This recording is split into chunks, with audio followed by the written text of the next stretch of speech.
Los periodistas. Adelante. Bueno, mi querido Beto Aguilar, hoy, primera vez que tú y yo grabamos, ¿verdad? Siempre estamos en vivo y a todo color. Ahora solamente estamos a todo color en vivo, no lo sé. Pero, pues presenta al invitado, que es así como de lujo. Muchas gracias, mi querido Jesús Manuel. Antonio Sola, primero darte el esquema, el panorama. Este es un programa que se llama Los Periodistas. Jesús Manuel Hernández es de los decanos del periodismo en Puebla, de su escuela de periodismo, digamos, práctico, porque no tiene una escuela como tal. Han salido grandes periodistas y otros no tanto, ¿no? Y nosotros todos los lunes tenemos un programa que se llama Los Periodistas, en donde hacemos análisis político y bueno, hay politólogos, un empresario, bueno, hasta un sacerdote nos acompaña. Hasta un sacerdote, así es. Entonces, bueno, él es Jesús Manuel Hernández, además un gran amigo mío de hace, no sé, 35 años, 40 años. Antes ¿no? de que fueras panista, y eso era... Antes de que fuera panista yo. Toño Sola, también es un gran amigo mío, Jesús Manuel, es un estratega político especializado precisamente en campañas electorales y en gobierno. Él estudió información en la Complutense de Madrid, es su problema, yo soy de la Carlos III, por eso no podemos coincidir tanto. Y además, digo, ha coordinado estrategias electorales. Bueno, sí, yo creo que no necesita presentación, ¿no? Por toda Iberoamérica, escribe en El País, Antonio Sola, en El o País. Toño Sola, como suelen decirle quienes dicen que son sus amigos, no sé si será cierto, pero bueno, muchas gracias. Así es. Toño, Antonio, muchas gracias. Entonces yo por eso le agradezco muchísimo, pues primero a Toño Sola, mi querido amigo, que nos haya aceptado platicar con nosotros, y por supuesto Jesús Manuel, pues ahora sí que tú eres el periodista. Adelante. Ya que soy el mirón. A ver, yo leí la entrevista en El País hace unos días. Me pareció muy interesante lo que has dicho. Creo que está dentro de la línea que vienes manejando en todas tus intervenciones periodísticas. No sé si hacia adentro en tus asesorías con los políticos digas lo mismo, pero quiero basarme en lo que leí y en lo que escuché. Me preocupa que la política hoy día se hace con videoescándalos.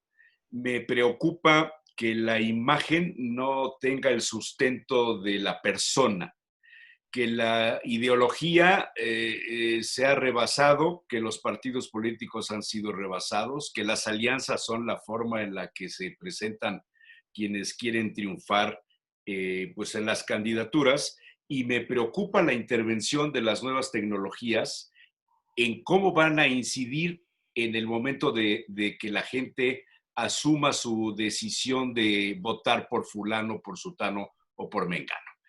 ¿Qué me podrías decir de esto?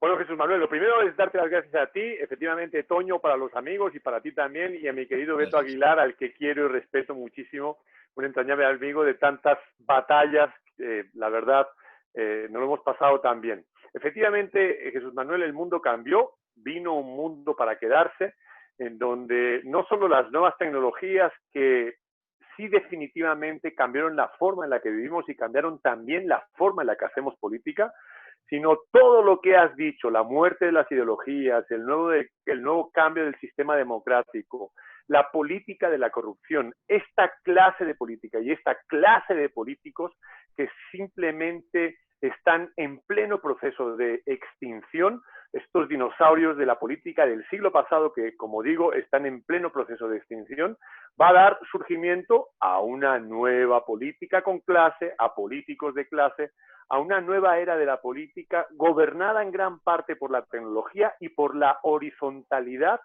de la participación ciudadana que hoy no estamos viendo porque la ciudadanía en nuestros países sigue estando muerta. Y eso es un cambio muy profundo que viene y que tenemos que estar preparados para poderlo recibir y aceptar esos cambios y transformar la sociedad tal y como queremos. ¿Se valen las alianzas en este escenario? Pues mira, yo creo que los matrimonios a tres siempre han sido complicados. Depende, ¿qué le aporta una alianza al PAN? ¿O qué le aporta una alianza al PRI? ¿O qué le aporta una alianza a Morena? Hay que hacer el análisis de caso por caso. Yo ayer hablaba con los panistas y les decía claramente que ellos abandonaron, por ejemplo, en el caso de los panistas, luego los peristas, los morenistas o los perredistas en otros casos, pero en el caso de los panistas, abandonaron su capacidad de ser una oposición verdadera en el país y bailan el agua de la agenda que tiene López Obrador. Pero no solo eso, han dejado de querer ser una opción política válida para los mexicanos, que no es lo mismo que ser una oposición. La oposición es ser un espejo al opositor que tienes enfrente, en este caso a López Obrador o al PRI, digamos, pero ser una opción es señalar un camino, liderar claramente para señalar un camino hacia donde queremos llevar nuestro México. Evidentemente, desde esa perspectiva, si el PAN quiere recuperar su capacidad opositora, que es lo menos, que busque alianzas, pero si quiere ser o representar, hablando del PAN como ejemplo, pues vale para otros partidos, quieren ser una opción clara de gobierno, entonces no son necesarias las alianzas. Va a depender del liderazgo de esos partidos políticos.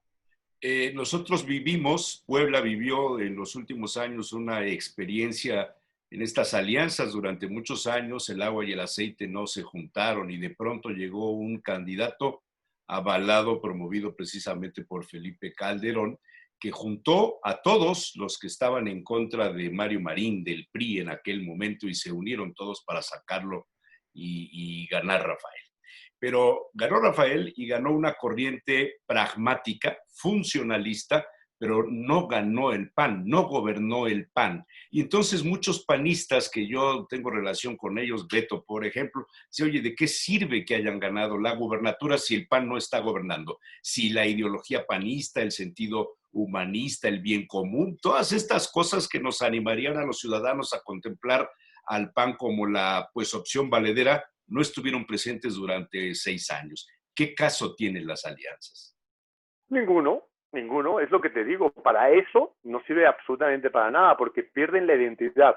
Mira, una de las cosas más importantes que le ha pasado a los partidos en México y también a los líderes en México es que han confundido la imagen con la identidad, incluyendo el propio López Obrador. No es lo mismo la imagen que la identidad. La imagen es el reflejo de la identidad. Pero hoy no sabemos qué representan desde el punto de vista identitario nuestros partidos políticos y tampoco nuestros líderes que representan esos partidos políticos.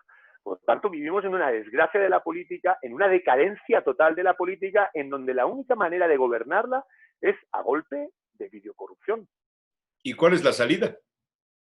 La salida es extinguir absolutamente eso, atrevernos a transformar nuestro modelo democrático que también está falleciente, nuestra democracia está extenuada, ya no va para más, hay que enterrarla con los muertos de nuestra pandemia y atrevernos a crear una nueva democracia, que yo he denominado democracia digital directa, una democracia más horizontal, más participativa, en donde la gente no vote solo cada 6 años, o cada 5, o cada 4, o cada 3 años, dependiendo de las magistraturas, y sí participe activamente en la política porque afecta a la forma en la que vivimos. Nosotros queremos vivir mejor, pero no podemos dejarlo, y lo acabamos de ver, a los políticos que se encarguen del gobierno de lo público porque nos llevan al despeñadero. Eso tenemos que cambiarlo. Pero otra cosa más importante todavía, Jesús Manuel. Mira, para hablar con Dios, hoy ya no te hace falta un cura, aunque tú lleves curas a tu programa. Pero, verás, para hacer una transferencia bancaria, tú ya no tienes que necesitar al señor de la ventanilla que físicamente, en una oficina física, te hace la transferencia. Tú ya la puedes hacer desde tu computadora.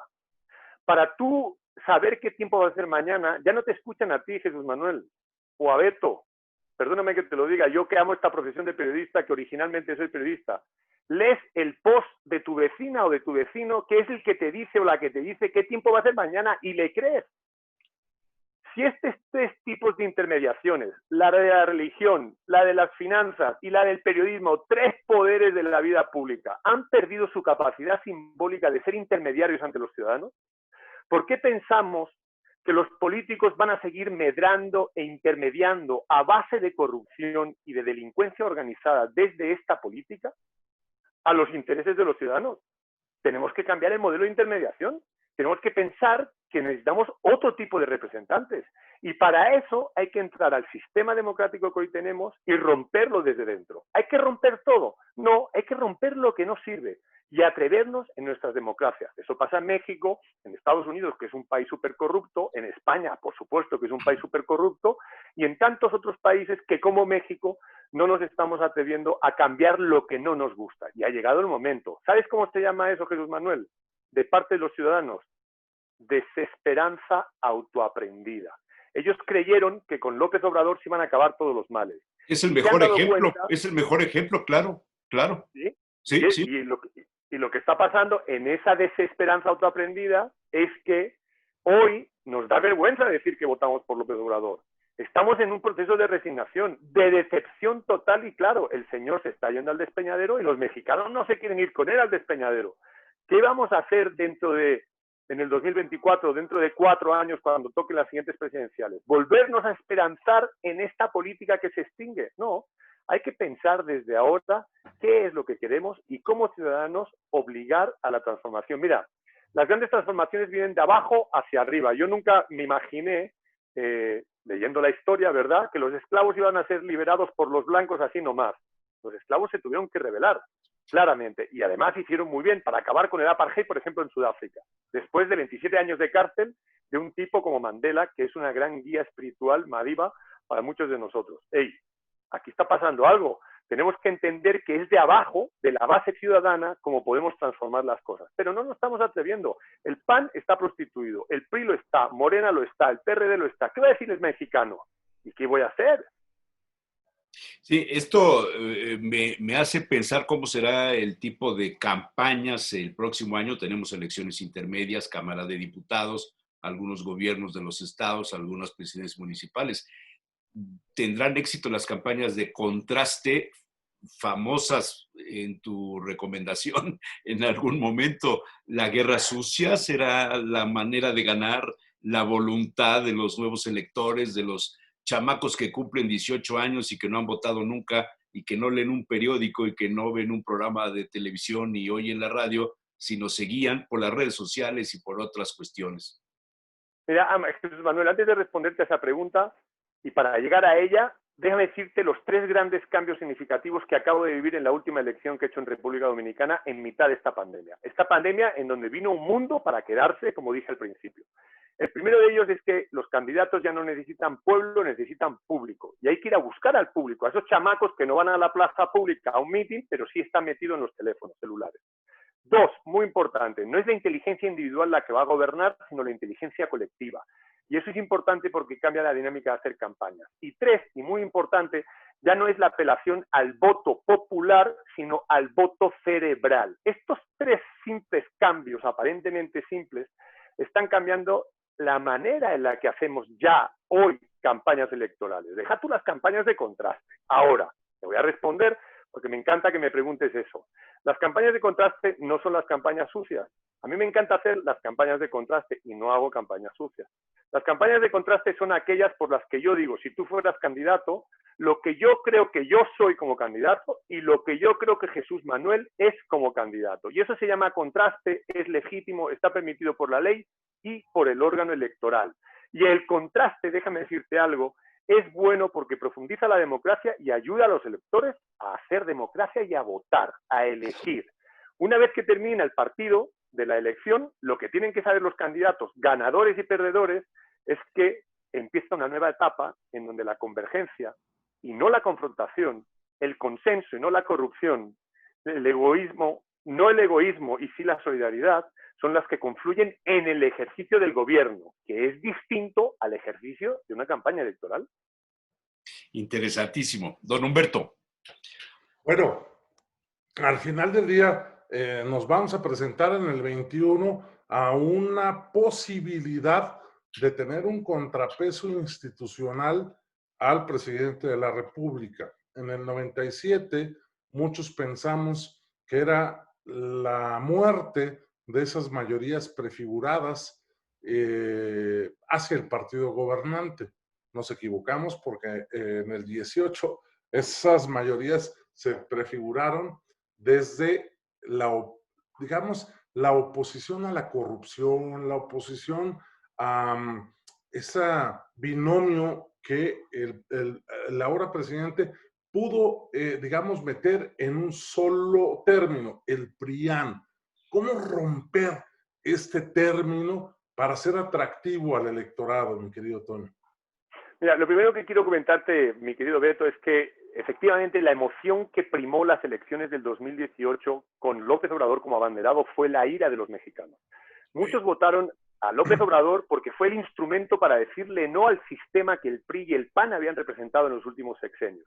Así como en el 2006, en la campaña que hicimos, en la que tú también estuviste, la de López Obrador, un peligro para México, fue gobernada por la emoción del miedo, en el 2018 fue la ira. Vamos a ver en el 2021 y en el 2024 qué emoción se enfrenta el mexicano a la hora de votar. Date cuenta que todos, también los que nos están escuchando hoy, que el ser humano es esencialmente emocional y vota con la emoción. La política y el voto están en una parte del cerebro que es absolutamente emocional, el cerebro límbico. ¿Qué hacemos para quitar ese apellido del PRIAN? Lo primero es recuperar la identidad del PAN que ha perdido. Lo segundo es reconstruir los liderazgos que no tiene hoy el PAN, empezando por el liderazgo nacional, y ayer se lo pude decir a todos ellos, y siguiendo por los liderazgos regionales. ¿Recuperarlos para qué? Para que los liderazgos vuelvan a ser inspiradores. La mayor desgracia del PAN ha sido perder el norte de su propia identidad con líderes mediocres que terminaron sucumbiendo, desde luego desde el periodo de Fox y luego de Calderón, sucumbiendo a la mediocridad de pactos y alianzas debajo de la mesa, espurios en muchos casos, que terminaron por romper la dinámica del Partido Acción Nacional. Al PRI le ha pasado exactamente lo mismo, el resto de los partidos también, y a Morena, cuando se vaya López Obrador, le va a pasar exactamente lo mismo porque está sustentado en un hiperliderazgo, en este caso López Obrador, medio, diría yo, mesiánico y por compuntes de demencia total.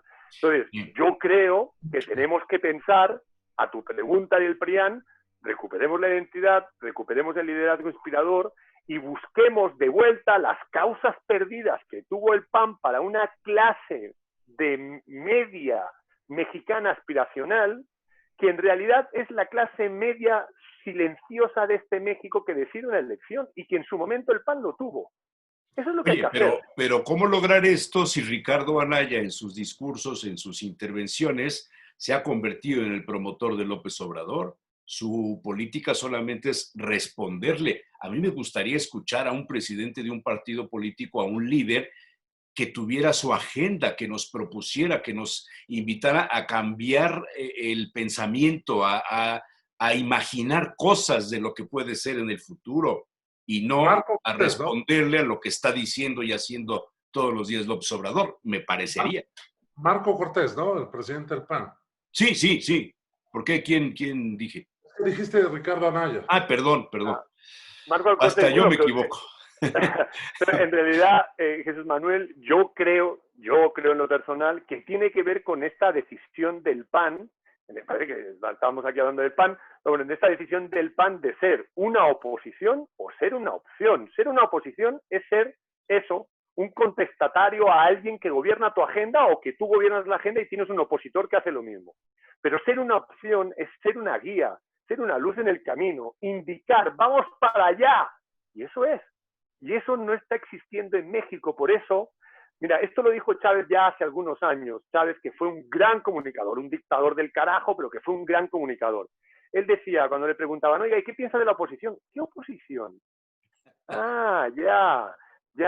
Esos archipiélagos que son un conjunto de intereses, no les haga caso, que sigan así. Eso es. ¿Tú te crees que López Obrador no tiene ese pensamiento único, de partido único, en donde los archipiélagos de un PAN, por ejemplo, que está lleno ya de tribus dentro del propio PAN, como en el PRI, como en el PRD, y como en el Verde, y como en Movimiento Ciudadano, en realidad constituyen una lastimosa oposición en donde los mexicanos dicen, si me voy a ir de Guatemala a Guatepeor, ¿para qué me cambio? Mejor me quedo donde estoy. Ese es el problema.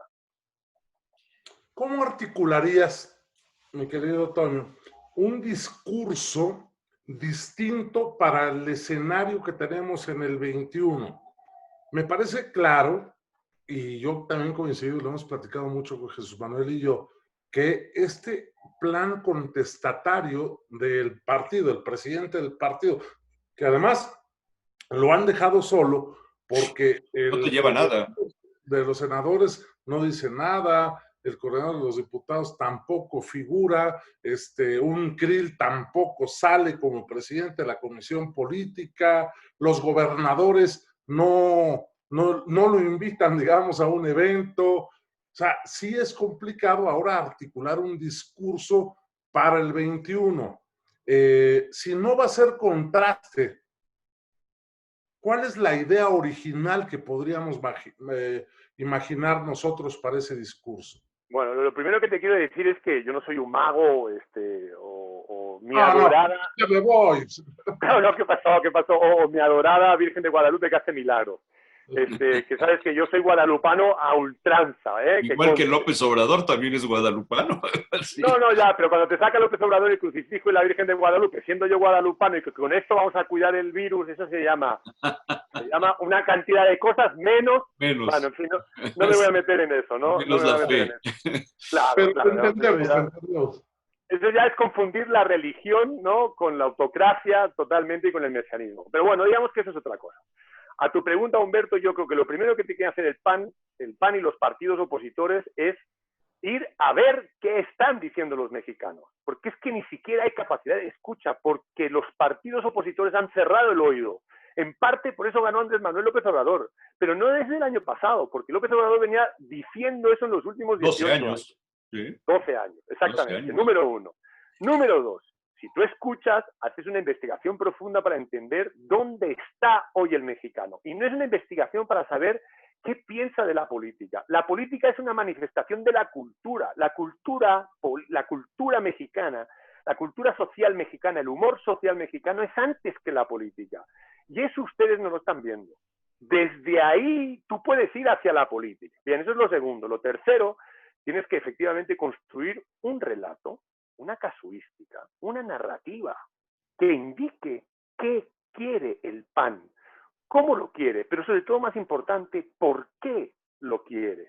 Y eso tampoco lo tiene el PAN, desde luego el PRI, que está mucho más perdido, ni el resto de los partidos políticos. Entonces, hombre, yo ahora mismo no te sabría decir si es nueces o cerezas o melón, no tengo la menor idea en este momento, ¿no? Es para una reflexión un poco más profunda, pero evidentemente esos tres pasos ustedes lo tienen que seguir. Y se les achica el tiempo. A diferencia de ti, yo sí creo que el PAN tiene la oportunidad para el 2021 de recoger con fuerza todo lo que se le va a caer a Andrés Manuel López Obrador. Lo que pasa es que si no cambia el rumbo y sigue haciendo lo mismo que hoy está haciendo, simplemente va a cosechar un resultado positivo, porque el PAN va a crecer, pero claramente insuficiente para ser una plataforma de lanzamiento para el 2024. Oye, ¿será la confrontación PAN-Morena en el 21 y en el 24 se repetirá esto? Porque parece que los demás partidos van a hacer alianza, van a hacer bisagras, van a servir de cuñas en los intereses de estos dos grandes bloques.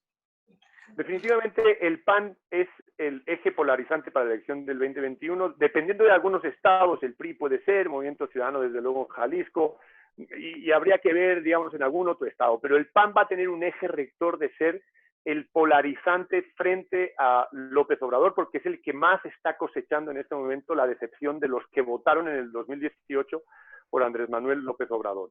Lo que creo es que para tener éxito, esos partidos opositores tienen que construir ese relato que yo decía antes con dos claves muy importantes. Y son dos claves que tienen que recuperar. Uno, la confianza, y dos, la credibilidad. La credibilidad es la moneda de intercambio de los políticos hoy, y esa credibilidad la han perdido todos los partidos, incluyendo el partido del presidente y casi el propio presidente. Lo que pasa es que él es gobierno. Y ante una situación tan mala de los opositores, el gobierno y el presidente mantienen su estatus. Bueno, un ejemplo claro es todas las conferencias que da López-Gatell en las tardes, noches, que nadie le cree. Bueno, ¿quién le va a creer? Credibilidad pura y dura al suelo, ¿no? Al las mujeres. El PAN fue de los partidos que animó en un determinado momento las candidaturas femeninas a la presidencia inclusive, ¿no? Y algunos otros gobiernos en los estados. La mujer tendrá esta capacidad, este perfil necesario para transformar a la sociedad con una dinámica política diferente a la que los hombres hacemos. El machismo mexicano. Claro, Jesús Manuel, déjame decirte algo. Vivimos el siglo de las mujeres. Esta es la gran oportunidad de las mujeres. ¿Por qué? Porque nuestras sociedades están pidiendo líderes que tengan o estén asociados a los valores de lo femenino. ¿Qué son los valores de lo femenino? Son la empatía, la cercanía, la resiliencia, fundamentalmente eso, la transversalidad para abordar los problemas.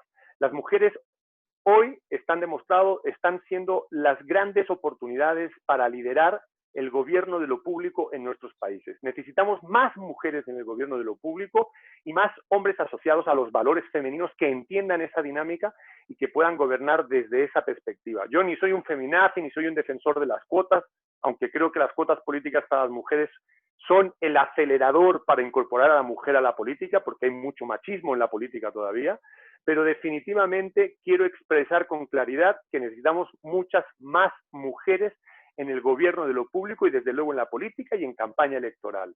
Lo lástima es que el PAN, que incorporó a la mujer de manera muy emancipada, ha perdido también esa bandera y hoy es un partido más en donde el machismo se manifiesta de manera muy clara o de manera bastante evidente. Con el perdón de los panistas, de los priistas, desde luego los perredistas y todos los demás, también los morenistas. Creo que en México necesitamos muchas más mujeres y yo desde aquí las quiero animar a que se atrevan a participar porque hoy es el liderazgo que necesitamos. En la Segunda Guerra Mundial, en el siglo pasado, necesitamos a este famoso líder que fue presidente de los ingleses, Winston Churchill, que fue el premier inglés, que decía aquello de valor, ante la guerra, sangre, sudor y lágrimas nos va a costar recuperarnos, pero vamos a vencer a los nazis alemanes. Ese era el tipo de líder bronco que necesitábamos en aquel entonces.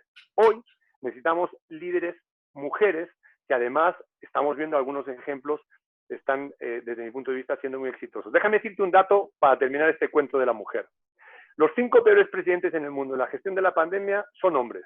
El mexicano, López Obrador, el americano Donald Trump, el español Pedro Sánchez, el brasileño Bolsonaro y el inglés Boris Johnson. Los 5 peores presidentes.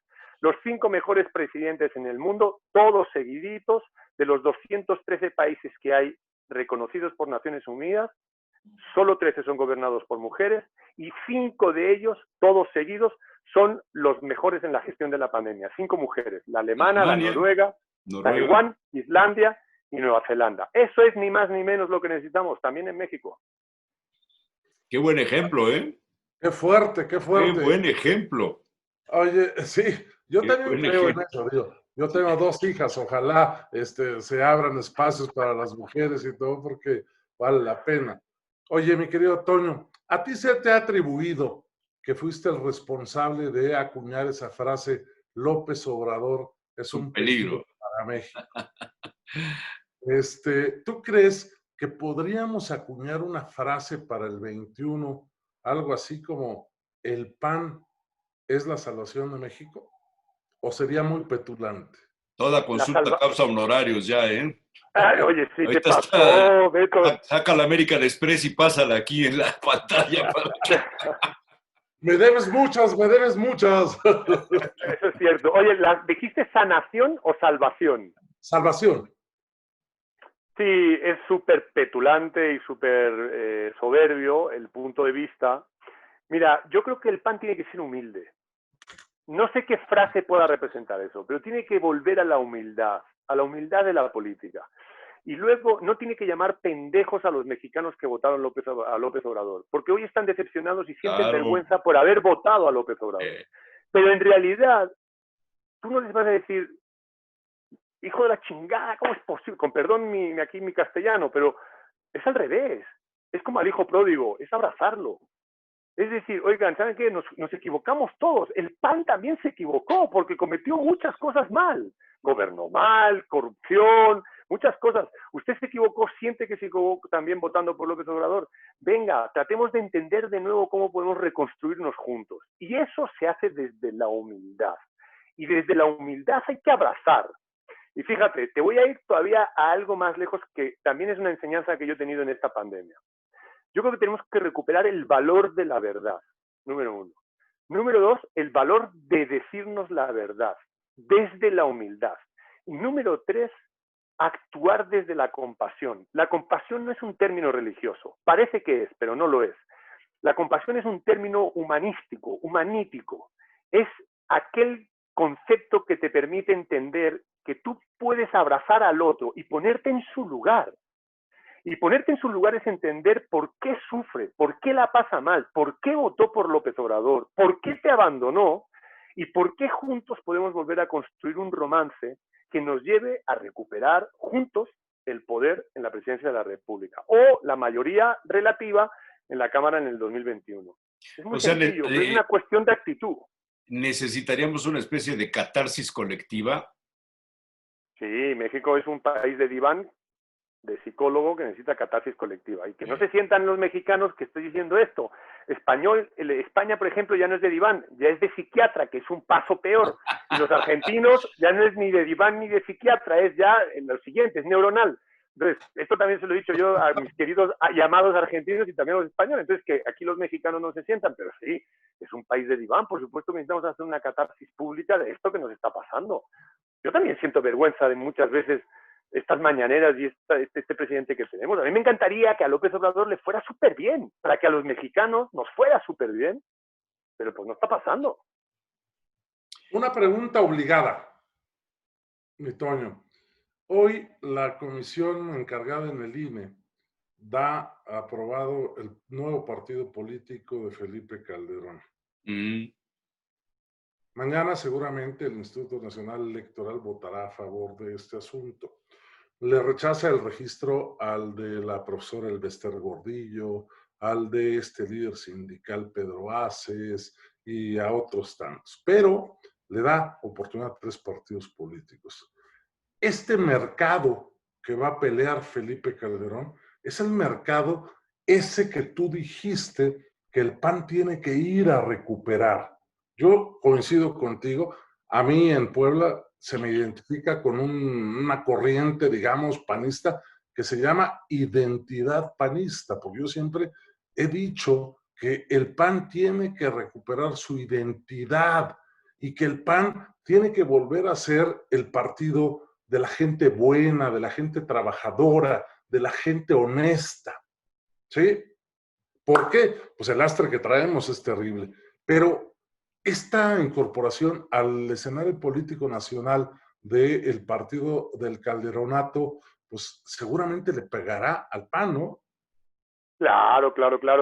Digamos que Calderón, ya siendo presidente, me parece a mí que cometió muchos errores en el gobierno del PAN. Ahora sí que no hubo, digamos, separación de poderes entre la presidencia del partido o el partido en aquel entonces y el propio presidente de la República, en donde me imagino que como todos los presidentes malmetieron en la vida orgánica del partido y de aquellos lodos estos barros. Destruyó mucho claramente la dinámica del PAN, que lo llevó a terminar perdiendo la campaña contra Peña Nieto y siendo un desastre en la última campaña presidencial contra López Obrador de Ricardo Anaya. Eso me lleva a pensar que en ese daño que le hizo al PAN, y siendo Calderón identificado con los valores panistas, entre comillas, una vez que crea su partido, va a seguir medrando o pescando en la pecera del PAN. Le va a seguir haciendo daño. Solo si el PAN recupera su identidad y recupera con liderazgos inspiradores fuertes, puede volver a convertirse en un fenómeno, sacar del mercado electoral al calderonismo, a México Libre, al partido que están formando, y volver a construir una burbuja hacia el centro. Y fíjate, te voy a decir algo, no ideológico, sino desde la perspectiva de las ideas. Las ideologías son el pan para hoy y el hambre para mañana, asistimos también a su entierro. Sin embargo, las ideas, que tienen la misma raíz que ideología, ideas, vienen de la misma raíz lingüística. Las ideologías tienen un componente, las ideas, perdón, tienen un componente distinto. Las ideas son la expresión máxima de acciones positivas para resolverle la vida a los mexicanos. Y eso es lo que hoy nos están pidiendo. Sean ideas de izquierda, de centro, de derecha o de donde Pero son vengan. ideas. ¿Volverías a ser el asesor de Calderón ahora con el nuevo partido político? ¡Ándale! ¿No? Me parece que ya quemamos nuestros buques. Oye, ¿qué papel jugamos los periodistas en este escenario que planteas? Pues mira, un papel muy importante. Los periodistas han venido perdiendo espacio y poder también en la vida orgánica de los ciudadanos, también aquí en México, sin lugar a dudas, porque, como decía antes, la tecnología y la red social vino a ocupar un espacio que antes con mucha, pues diría yo, mucha predominio tenían los periodistas. Sin embargo, te voy a decir algo para tu tranquilidad o para su tranquilidad. La primera de las dos cosas que les quiero decir es que el voto todavía no lo prescriben las redes sociales. Y sí lo prescriben medios de comunicación como el que ustedes representan, los medios tradicionales. No lo prescriben las redes porque las redes siguen siendo transaccionales, un puro intercambio entre personas.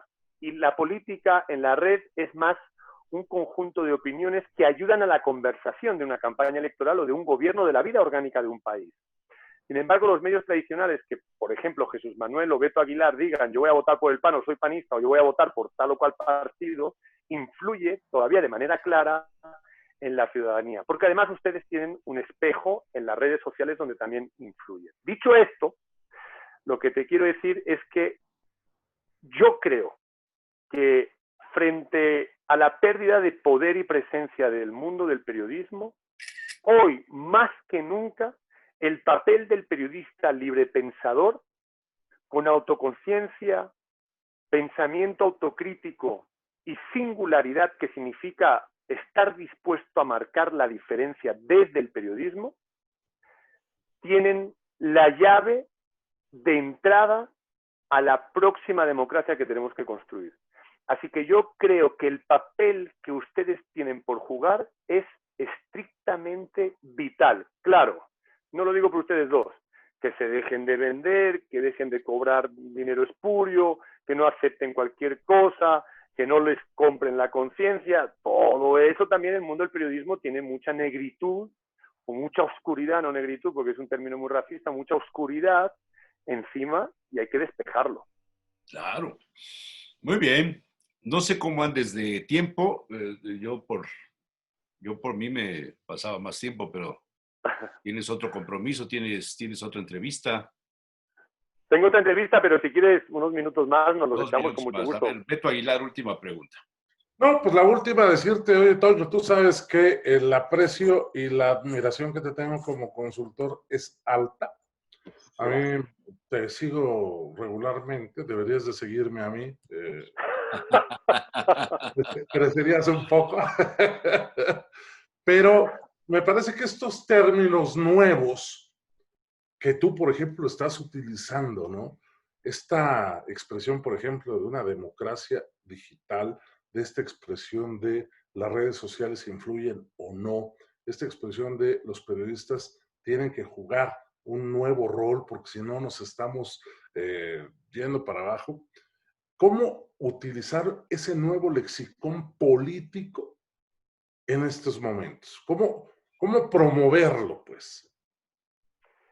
Bueno, mira, déjame antes de contestar también el tema de la promoción, yo creo 3 cosas fundamentales y te agradezco el cumplido de quererme como yo te quiero a ti. Aunque no te siga en las redes, que lo voy a hacer. Lo primero es que claramente tenemos que estar dispuestos y atrevernos a cambiar las normas de juego, ya lo dije antes. Número 2, tenemos que atrevernos a cambiar la forma en la que hablamos y nos expresamos. Y eso me lleva a lo tercero, que nos tenemos que atrever a cambiar incluso nuestro lenguaje y nuestro vocabulario.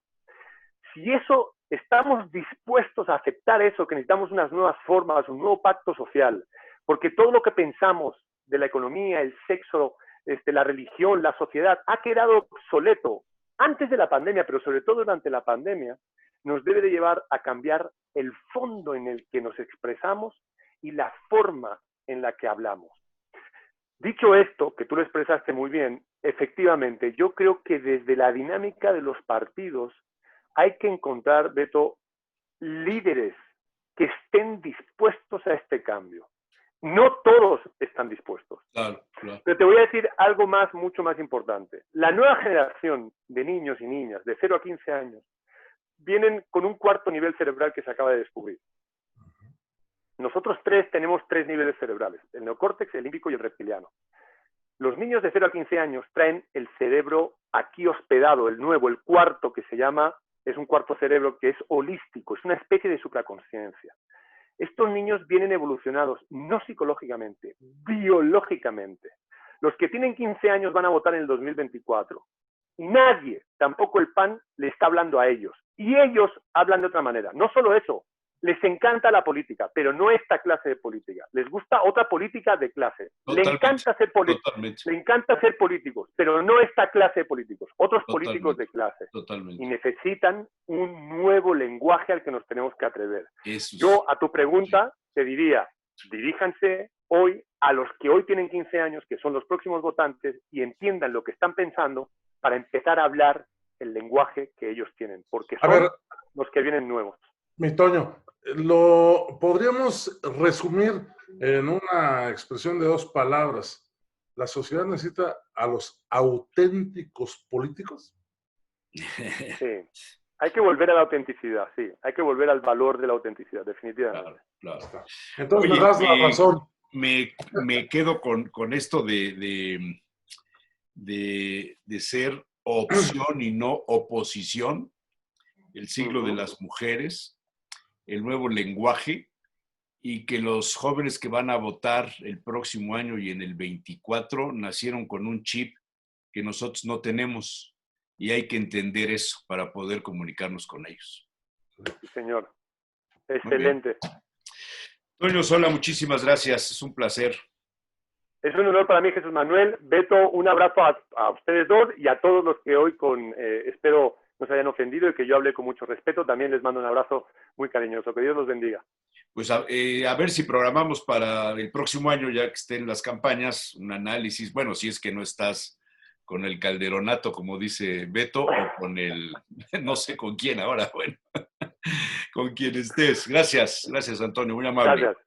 Mi Beto, un abrazo. Chicos, un abrazo. Cuídense mucho.